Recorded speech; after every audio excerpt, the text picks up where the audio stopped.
Grisa TV, um olhar pangrisiano.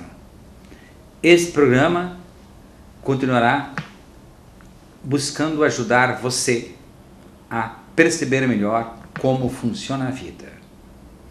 Nós falamos no programa anterior como sobrevivem as plantas e podemos concluir falando que as plantas se alimentam especialmente pelas raízes que vão sugar os alimentos da terra, inclusive a água, a própria água da chuva. Por isso a chuva é importante. Mas as plantas também se alimentam pelas folhas, seja pela luz solar, que o sol é o grande estimulador da vida dos seres vivos, inclusive nas plantas fazendo a fotossíntese, mas também pelo ar, que traz elementos que caem sobre as folhas e as folhas utilizam esses elementos também para se alimentar. Umas mais, outras menos, mas também a folha, então, em outro processo de alimentação. E eu costumo dizer que os animais, especialmente o ser humano, são plantas ambulantes. Por quê? Porque o ser humano, na sua sobrevivência, então agora nós vamos abordar de forma especial nesse programa, que é o 23, da sobrevivência da espécie humana. E o ser humano, para sobreviver, precisa responder primeiro às necessidades de sobrevivência do indivíduo. E aí entra o primeiro elemento, que é a alimentação. O ser humano, como outros animais, ele não coloca as raízes na terra para se alimentar. Mas nós também somos plantas ambulantes, porque as raízes estão enroladas dentro da nossa barriga, que são os nossos intestinos, apoiados por outros órgãos, especialmente o estômago. E esse processo alimentar inicia-se na boca. E um dia nós vamos abordar especialmente esse processo alimentar. Mas agora, o importante é saber que temos que colocar alimentos para dentro de nós, para que sejam processados pelo estômago e intestino delgado, especialmente, que no intestino delgado existe a flora intestinal, que absorve os elementos nutritivos que o nosso organismo precisa e joga no sangue. Aí a qualidade do que você põe para dentro da boca e a qualidade da sua mastigação, a qualidade, consequentemente, da sua digestão e a qualidade dos alimentos que chegam à flora intestinal, à flora, aliás, pode ser? Pode ser, tá gravando. Então, de acordo com a qualidade dos alimentos que, como estava explicando, entraram na sua boca, os alimentos que você escolheu para pôr na boca, para serem mastigados, a qualidade da mastigação e, consequentemente, a qualidade da salivação também, porque a saliva é feita também para isso, para facilitar a digestão. E conforme você mastiga, você estimula a comunicação pelos hormônios, que vão lá avisar o estômago: te prepara-te que vem comida aí. E o estômago se prepara para tanto, especialmente produzindo um muco que vai facilitar a saciedade e facilitar a digestão. Então a qualidade dos alimentos, como desenvolve-se ao longo desse processo e chega à flora intestinal. Porque a flora intestinal é o quê? É uma espécie de raizinhas que tem dentro do nosso intestino delgado, especialmente, que eu saiba. E ela é que recolhe os elementos nutritivos dos alimentos para jogar no sangue. Só que ela vai trabalhar com aquilo que está lá. Se você fornece alimentos de uma qualidade só, ela vai jogar só aquilo no seu sangue. E daí poderá faltar outro tipo de alimento para o seu organismo como um todo. Porque depois, pela corrente sanguínea, todos esses elementos nutritivos são distribuídos no seu organismo de acordo com as necessidades de cada área do seu organismo. Então veja que maravilha é tudo isso. Então, o ser humano, para sobreviver como indivíduo, tem 4 necessidades básicas de sobrevivência: a alimentação, o agasalho, que é para se proteger das intempéries, etc. A moradia, onde o grupo familiar especialmente vive dentro de um espaço determinado, limitado, mas precisa ser suficiente para que as pessoas lá tenham boa saúde. Desde o neném até a mamãe, desde o menino até o papai. Mas conforme a família, pode ter mais gente, mas aí o espaço precisa ser maior também. A moradia tem que ser mais ampla. Então, a espécie humana precisa de mais um elemento fundamental para a sua sobrevivência, que é o transporte. Ninguém sobrevive sem percorrer determinados espaços para buscar alimentos, para buscar agasalho, e, enfim, para buscar o que precisa para a sua sobrevivência. E o transporte inicialmente era feito pelas pernas do ser humano mesmo.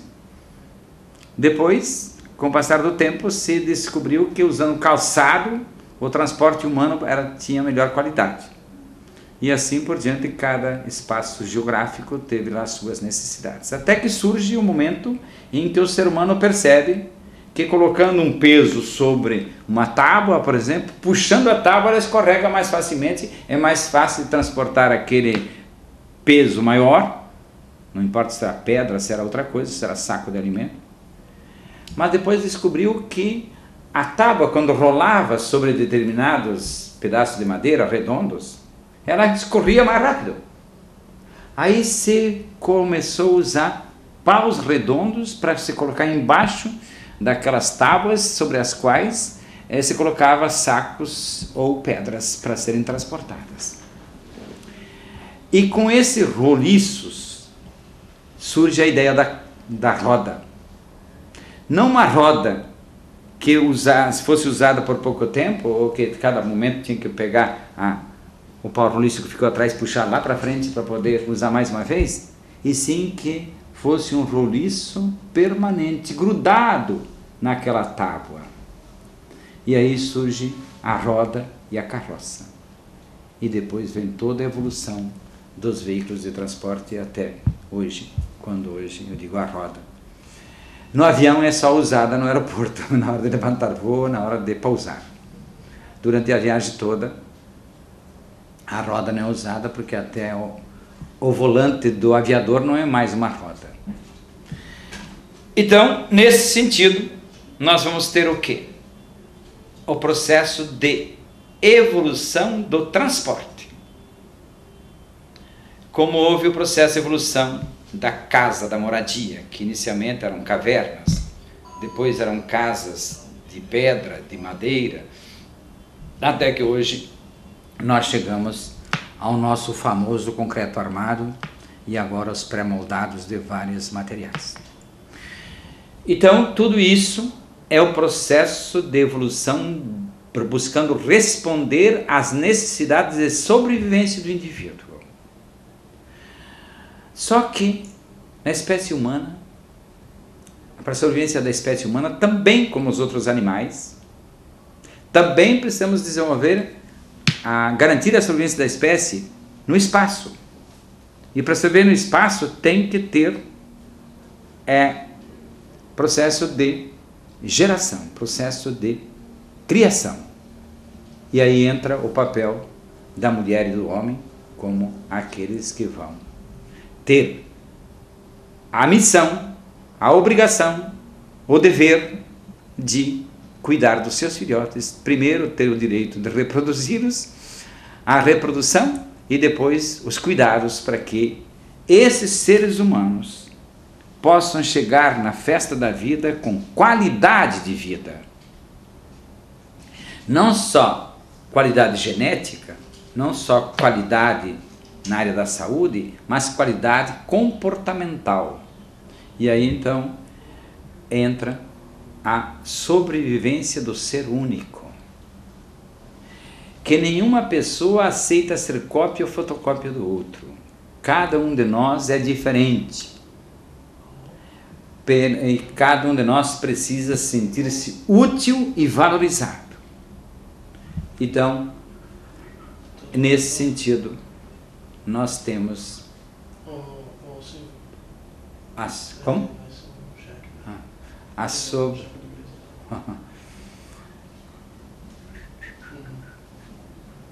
Bem, então retomando, seu Pedro, depois você corta. Não, pode ir, desculpa, doutor, mas a TV estava ligando, pensei que era alguma coisa urgente. Sim.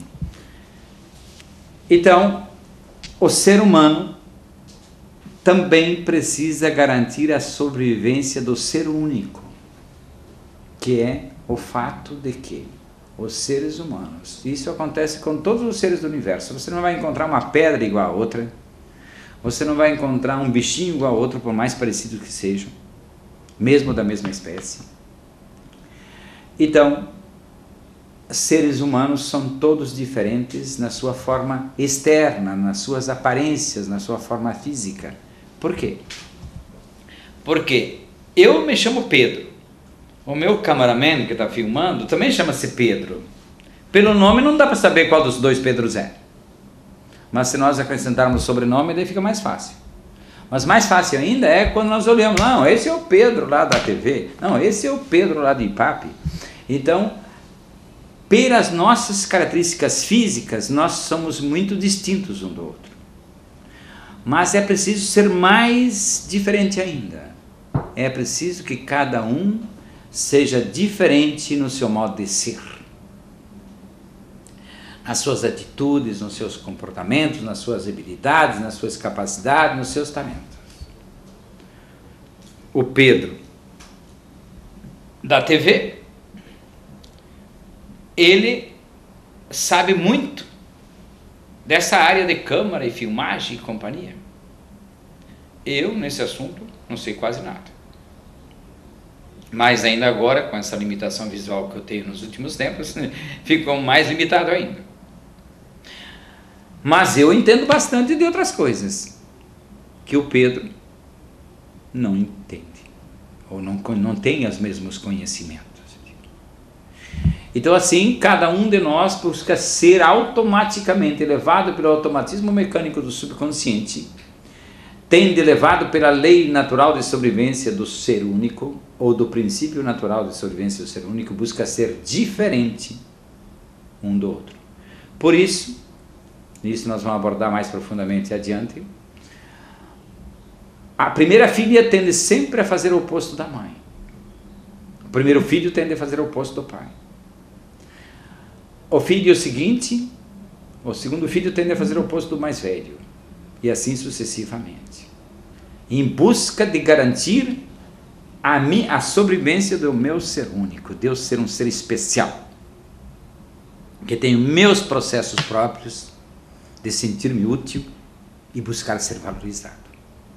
Então tudo isso tem a ver com a segunda forma, a terceira forma de sobrevivência. Então, retomando, simplificando, o ser humano garante sua sobrevivência como indivíduo, como ser único, como espécie.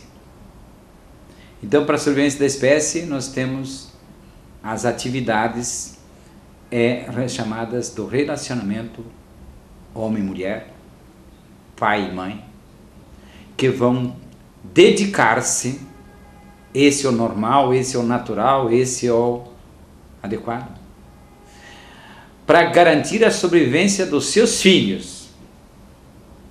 E os filhos, como ser único, vão buscar ser diferentes dos pais. Mas o relacionamento sexual não é para festar. O relacionamento sexual é para garantir a sobrevivência da espécie. Não apenas como reprodução, mas também, se nós observarmos o mundo à nossa volta, vamos perceber o quê? Que na espécie humana, homem e macho se relacionam de forma diferente do que entre as outras espécies. Porque eu costumo dizer que o touro não precisa ocupar-se em nada para garantir a sobrevivência do bezerro ou da bezerra. Quem cuida disso é a mãe vaca.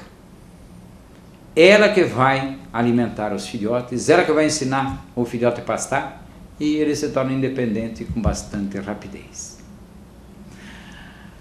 Então, mas a fêmea humana sozinha, até pouco tempo pelo menos, hoje parece que poderia ter uma certa autonomia maior, mas eu ainda vejo que a mulher pode ser mais independente hoje para ter até aquilo que já foi chamado de produção independente, porque ela pode garantir a sobrevivência do corpo do seu filho, pode garantir a sobrevivência das aparências, das coisas externas. Mas para que uma criança cresça, um jovem cresça, com qualidade de caráter, com qualidade de personalidade, com qualidade moral, com qualidades outras, é preciso ter o exemplo dos dois, do pai e da mãe. E é preciso que os pais deem assistência aos filhos, não só pagar a dita cuja pensão que às vezes dá prisão.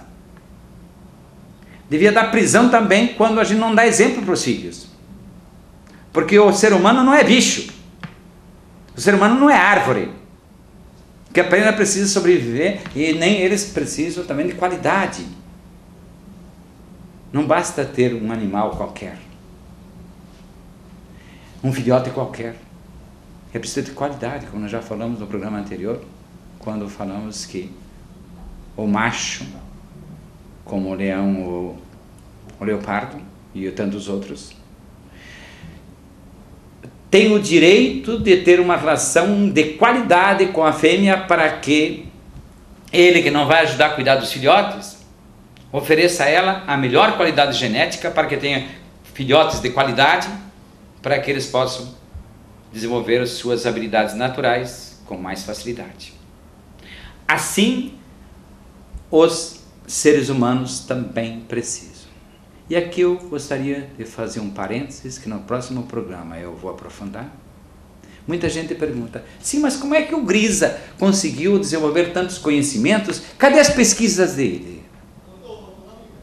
Eu costumo dizer que hoje que eu percebo isso, por ter sido paranormal e superdotado, eu sempre detestei perder tempo no processo de identificar verdades, alcançar conhecimentos. Então, eu comecei a aprender a olhar o mundo à minha volta. Daí, Grisa TV, um olhar pangrisiano. Porque, como estou explicando nesses programas, desde pequeno eu comecei a observar a vida à minha volta, o mundo à minha volta, as realidades à minha volta. E o meu método de pesquisa alicerça-se numa pergunta: como funciona? Observe como a natureza funciona. Observe como as plantas, os animais e os seres humanos funcionam. E observe o que produz resultados mais benéficos e mais construtivos. E observe o que produz resultados mais atrapalhados, mais confusos, mais bagunça. Pelos resultados, você poderá perceber qual que é a forma de funcionar que é a melhor. Então, assim também, estudando os seres humanos, e veja, a gente só pode adquirir novos conhecimentos fazendo comparações. E as comparações podem ser de inúmeras as comparações. Mas então, quando estamos falando de seres vivos, de plantas, animais e seres humanos, temos que observar como funciona esse e aquele. E até fazer essa comparação, como eu digo, que os animais e os seres humanos são plantas ambulantes, mas que o ser humano é bípede, fica de pé sobre os pés e as pernas, mas ele continua com uma estrutura óssea de quadrúpede. Os grandes ossos do nosso corpo estão na parte dianteira e na parte traseira. A parte dianteira nós temos a cabeça, os ombros, os braços, as costelas, fazem parte da parte dianteira, que antigamente, quando os quadrúpedes colocam as patas dianteiras no chão, eles precisam de ser ossos fortes para poder aguentar a parada. Também na parte dianteira. E ossos fortes na parte traseira. Por que que o nosso fêmur é maior, mais forte do que o osso do nosso braço? Porque nós viemos, pelo menos porque tudo indica na história da evolução das espécies, dos quadrúpedes. Então, quando surge o homem erectus, que fica de pé sobre os pés e as pernas, ele vai desenvolver outras habilidades nos braços e nas mãos. E até com a cabeça. Então, os seres humanos, quando nós analisamos por que que tanta gente sofre dor nas costas, nós vamos aprofundar isso mais adiante. Por quê? Porque o nosso corpo tem que ser respeitado como ele é. E não achar que o nosso nervo ciático, por exemplo, está para ser usado de qualquer jeito. Não. O nosso nervo ciático depende daquele filete da coluna vertebral, daquelas vértebras que estão sozinhas. Tem uma parte da coluna entre a parte superior do corpo e a parte inferior, que é apenas um filete de vértebras. Então, para essas vértebras não amassarem os nervos, não deslocarem o nervo ciático e assim por diante, é preciso o quê? É preciso que se fortaleça os músculos da nossa barriga, das nossas costas, especialmente abaixo das costelas. Então é preciso exercitar esses músculos para que eles sejam firmes e sustentem o corpo. E assim por diante. Então, também para garantir a sobrevivência da espécie, assim também, quando falamos na sobrevivência da espécie, os seres humanos, o macho e a fêmea, precisam dedicar-se aos seus filhotes de acordo com as necessidades da sua espécie. E aí, observando como funcionam cada um na sua espécie, eu pude aprender muito. Além daquilo tudo que eu aprendi com os livros de ciências e companhia. Então, na prática, o que acontece?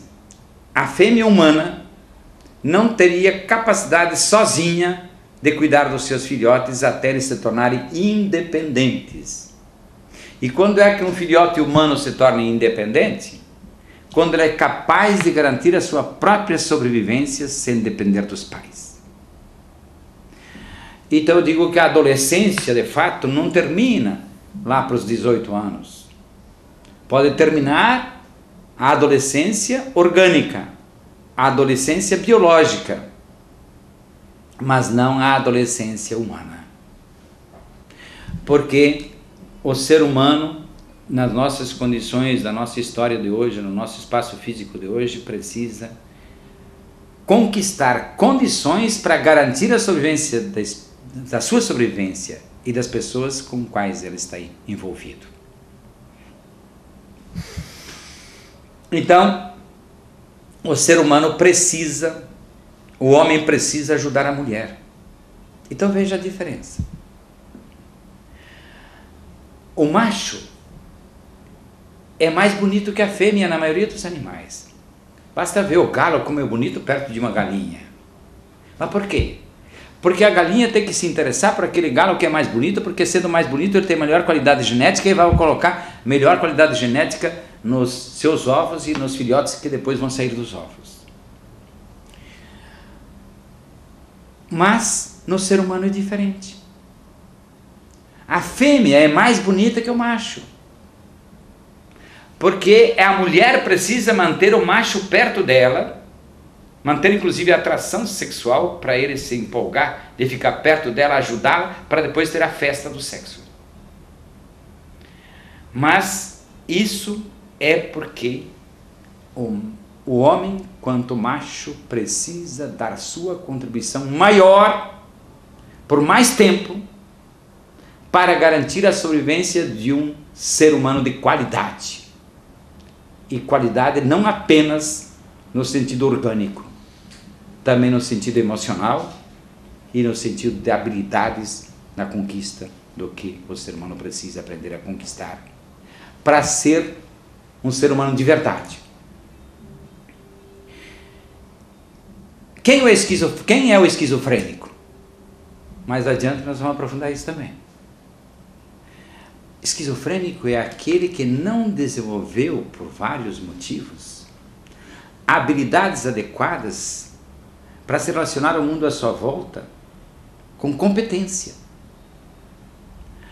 O esquizofrênico, não tendo desenvolvido suas habilidades para garantir a sua própria sobrevivência no meio social em que está, ele cria o seu mundo imaginário e depois quer que os outros respeitem o seu mundo imaginário e culpa todos os outros para ele nunca é culpado. Culpados são os outros. Então, a pessoa é incompetente. De muita incompetência vira esquizofrênico. E a pessoa incompetente pode também buscar outros dois caminhos. Ser esmoleiro, pedir esmola ou roubar. Todo cara que furta e rouba está declarando sua incompetência. Não importa em que categoria social ele possa ser enquadrado. Então, o ser humano precisa, como casal, homem e mulher, aprender mais a colaborar com seus filhotes. Senão, estarão tendo uma qualidade de vida mixaria. E mais mixaria será a qualidade de vida dos seus filhos. E aí nós vamos ter algumas consequências tão visíveis aí, nos nossos comportamentos sociais de hoje. Então, vamos lá. Mamãe, papai, menina, moça, rapaz, homem, vamos treinar-nos para sermos melhores que os bichos, também no processo de reprodução da nossa espécie. Obrigado.